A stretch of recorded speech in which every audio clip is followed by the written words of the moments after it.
சமுத்திரக்கனி இயக்கத்தில் சசிகுமார் நடிப்பில் உருவான நாடோடிகள் படத்தின் மூலம் தமிழ் சினிமாவில் நடிகையாக அறிமுகமானவர் அபிநயா. இப்படத்தில் சசிகுமாரின் தங்கையாக நடித்து ரசிகர்களிடையே வரவேற்பை பெற்றவர். இதைத் தொடர்ந்து ஆயிரத்தில் ஒருவன், ஈசன், ஜீனியஸ், வீரம், பூஜை, மார்க் ஆண்டனி உள்ளிட்ட பல படங்களில் நடித்திருந்தார்.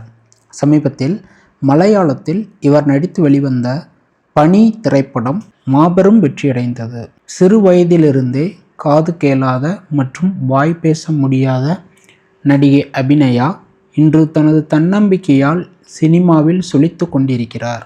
பலருக்கும் முன்னுதாரணமாக இருந்து வருகிறார். நடிகை அபிநயா நடிகர் விஷாலை காதலித்து வருவதாக கிசுகிசுக்கப்பட்ட நிலையில் தனது நண்பர் ஒருவரை கடந்த 15 வருடங்களாக காதலிப்பதாகவும் இனி தன்னை எந்த நடிகருடனும் சேர்த்து வைத்து பேச வேண்டாம் என்றும் கூறியிருந்தார்.